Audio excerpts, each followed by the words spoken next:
Hello guys, मैं आपको अब दिल्ली घुमाने वाला हूँ। आज आया हुआ हूँ दिल्ली और दिल्ली की गलियों पे मैं चल रहा हूँ और दिल्ली के बारे में बहुत कुछ सुना था। मैं पहुँच चुका हूँ। यहाँ की सबसे प्रसिद्ध जगह अक्षरधाम।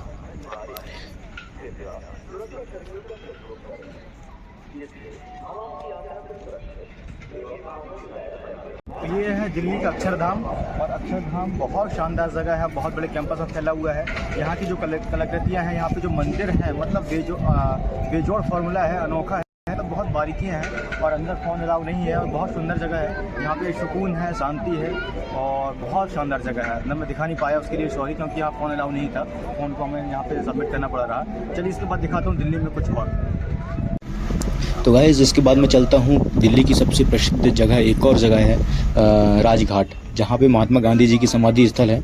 और समाधि स्थल के बारे में शायद आप सभी को पता होगा कि राजघाट यमुना नदी के तट पर स्थित पुरानी दिल्ली शाहजहानाबाद के एक घाट का नाम है।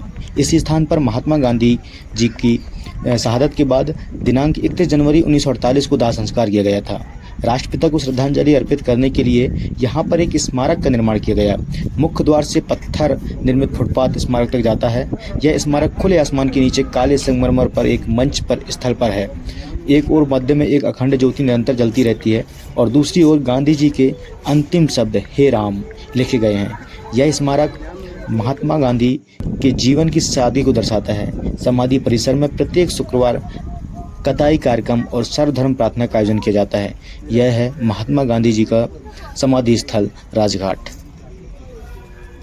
हमारे राष्ट्रपिता जी को सत सत नमन।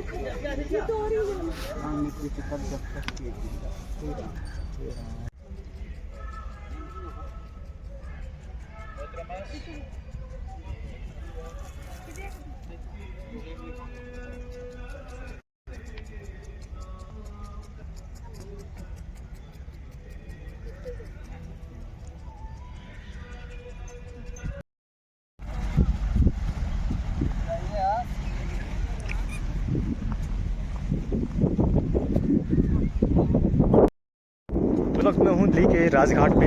और राजघाट पे जैसा कि आपको तो पता होगा कि राजघाट में महात्मा गांधी जी की समाधि स्थल है और बहुत शांति प्रिय एरिया है। और हम इसे हमेशा थे, कभी यहाँ पे जब श्रद्धांजलि अर्पित की जाती थी मिस्टर या किसी ऐसे वोकेशनल इवेंट पे, तो हम देखते थे। लेकिन आज मैं यहाँ पे पहले पहुँच चुका और आप देख रहे होंगे मेरे पीछे वो है राजघाट। वहाँ पे हमारे देश के राष्ट्रपिता महात्मा गांधी जी की समाधि स्थल है।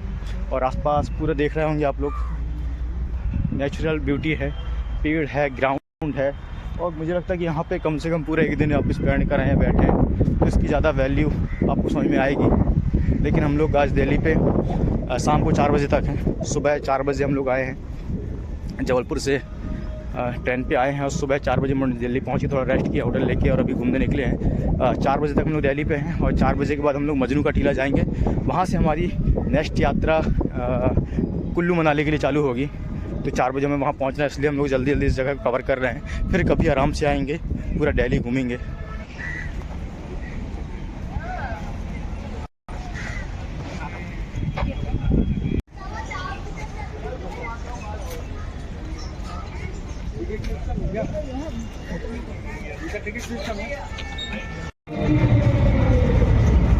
ये दादाजी आया ही है।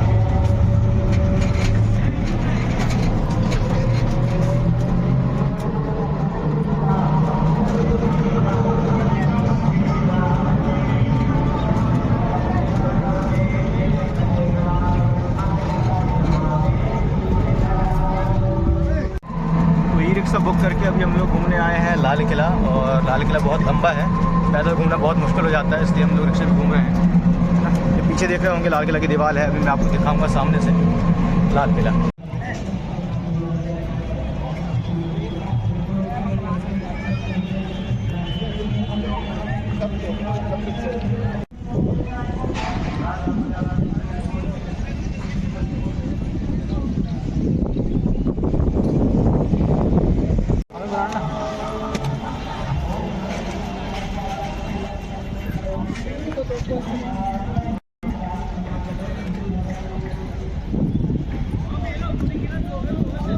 दिल्ली का लाल किला के बारे में आपने बहुत कुछ सुना होगा।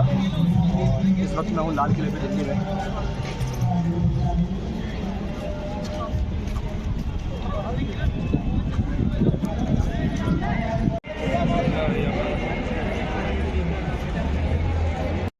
अब मैं आ गया हूँ चांदनी चौक का मार्केट। आपने नाम सुना होगा चांदनी चौक टू चाइना। दिल्ली का चांदनी चौक का मार्केट है, ये लाल किला के जस्ट सामने है। और इस मार्केट में आप लोग देख रहे होंगे रिक्शा है और बहुत सारी चीज़ें हैं, बहुत सारे शॉप हैं। यहाँ पे कहा जाता है कि सारा मार्केट सस्ता है और बहुत वाजिब रेट में यहाँ पे सामान मिल जाते हैं।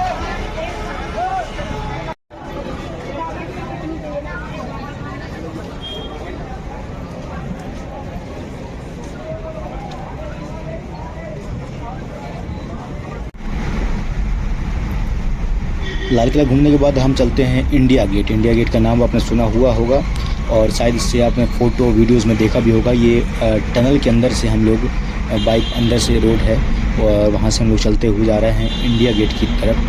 और इंडिया गेट पहुंचने के बाद में यहाँ का नज़ारा तो बहुत अद्भुत है। बहुत सारे लोग यहाँ पे देखने आते हैं और बहुत बड़ा स्टैच्यू है। ये गेट बहुत बड़ा है और अच्छा बड़ा कैंपस है, हरियाली है, ग्रीनरी है।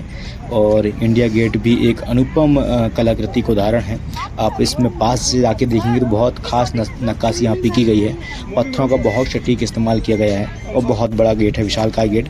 और इसके पीछे जस्ट आप देखेंगे तो सुभाष चंद्र बोस जी की स्टैच्यू लगी हुई है, उन्हें भी श्रद्धांजलि दी गई है। सुभाष चंद्र बोस जी की स्टैच्यू है और सुभाष चंद्र बोस की और पीछे हम लोग जाएंगे जहाँ पर बहुत कम लोग पहुँच पाते हैं। मैं वहाँ जाऊँगा, वहाँ पे शहीद स्मारक है। ये पहुँच चुका हूँ मैं शहीद स्मारक पे और यहाँ पे लगभग 26,000 से ज़्यादा शहीदों को श्रद्धांजलि दी गई है। इंडियन आर्म फोर्सेज और हमारे मेमोरियल, उनकी तरफ सौभाग्य करता हूँ कि आपको मेमोरियल के बारे में थोड़ा बता सकूँ। हमारी मेमोरियल के कंस्ट्रक्शन से पहले हमारे पास ऐसे बहुत सारी मॉन्यूमेंट और ऐसे बहुत सारी मेमोरी थे जो सिर्फ किसी एक लड़ाई या किसी एक वॉर हीरो को समर्पित थे। इसके कंस्ट्रक्शन से पहले हमारे पास कोई एक ऐसा या मॉन्यूमेंट या मेमोरियल नहीं था जो आज़ादी के बाद अभी तक हमने जितनी भी लड़ाइयाँ लड़ी और हमारे देश के लिए जितने भी जवान थे तो सभी शहीद जवानों को एक साथ समर्पित हो। तो राष्ट्रीय स्मारक की वो जगह है जो आज़ादी से अभी तक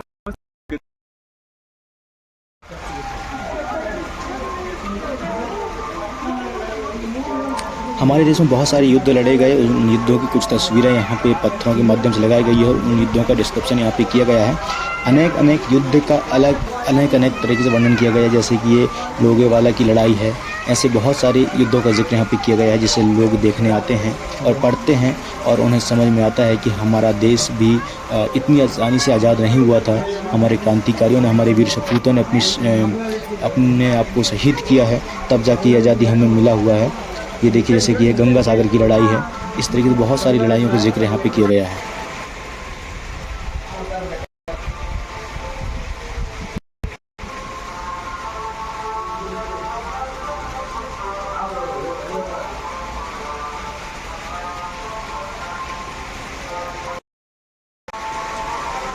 शहीद स्मारक पे और इसकी एक ये है कि शहीद स्मारक है और अमर जवान है कि आज हमारे जवान जो है मृत्यु को प्राप्त होकर भी अमर हुए हैं, उनकी स्मृति पर स्मारक बना हुआ है और कोई नहीं कह सकते इस बना हुआ है। यहाँ पे देखने डेडिकेशन की एक शोल्डर हमेशा उनको श्रद्धांजलि देने के लिए तत्पर खड़ा रहता है। वहाँ पे सिर्फ बाय सिर्फ ड्यूटी है और बहुत शानदार व्यू है। कौन कौन से वर्क कब हुए पूरा डिस्क्रिप्शन दिया गया है और ऊपर भी जो यहाँ पे बताया गया कि 26,500 प्लस जवानों को श्रद्धांजलि दी गई है जिनके नाम यहाँ पे अंकित है। मैं आपको दिखाता हूँ,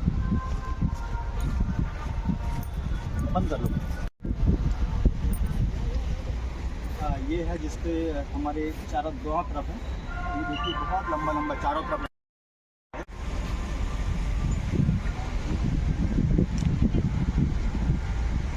ये वॉल जो आप देख रहे हो ये साधारण वॉल नहीं है। यहाँ पे 26,500 प्लस शहीदों का नाम लिखा हुआ है जिन्हें श्रद्धांजलि दी गई है और यह महाभारत से लिया गया है। चक्रव्यूह की भांति से सजाया गया है। अब हम देखें इंडिया गेट का नज़ारा बाहर से और हम लोग यहाँ से चलते हैं।